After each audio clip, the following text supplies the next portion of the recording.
Magandang gabi po, kapamilya. Hundreds of thousands of people gathered all over the Philippines yesterday to call for the total abolition of the pork barrel system and to prosecute those who have been stealing the people's money. At mga kababayan po natin dito sa Amerika, nakiisa sa mga protestang ito. Magsimula po tayo ngayon sa New York kung saan dinagsa nila ang konsulado. Don Tagala files this report.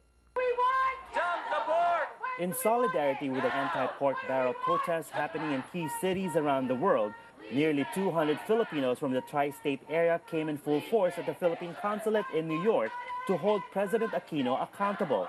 Their demand: abolish both the corruption-ridden Priority Development Assistance Fund, or PADF, and President Aquino's own pork barrel system. Wala nang karapatan ang mga senators at congressmen na magkaroon ng pork dahil sa ito'y inabuso nila at inangkin. Investigate, prosecute, and convict. Now! Bayan USA's Gary Labao said that 57% of the Philippine national budget goes to what they call the presidential pork, under his special purpose fund, unprogrammed and lump sum funds. In 2014, the Philippine government is allocating 1 trillion pesos of its 2.6 trillion pesos budget to the presidential pork, according to Migrante International. We don't know where it's going, and we know that there's a lot of issues in the Philippines that this money could be channeled to. Particularly now that there's a lot of issues sa usapin ng pagbaha. This money could be used in developing communities to be able to prevent flooding. Budget Secretary Florencio Abad said last Friday that the 25.2 billion pesos pork barrel fund is not going away. It's still included in the 2014 budget. He said it could still be used to fund legitimate beneficiaries under a reformed mechanism that is more transparent, but protesters here say it's the same pork with a different name. We're demanding that billions of dollars of PDAF and trillions of pesos in the Presidential Social Fund must be abolished, and this is a test to his slogan of daang matuwid at kung walang korap ay walang mahirap.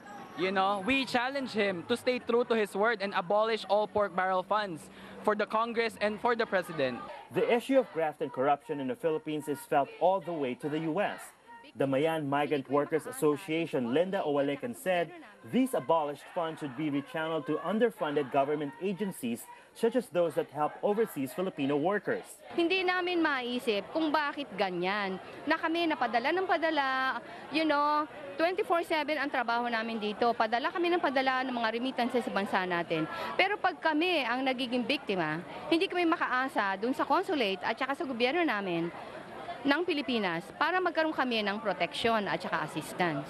Community leader Lloyd Nicholas Lewis said, come 2016, it's up to the Filipino voters, including overseas absentee voters from around the world, to clean up the Philippine government by voting what she calls the rascals out and electing the good ones in. Register and vote on 2016 because mag-e-elect tayo ng bagong presidente. We are 10 million Filipinos outside the Philippines. If even 1 million of us vote, we can decide who will be the next president of the Philippines. Don Tagala, ABS-CBN News.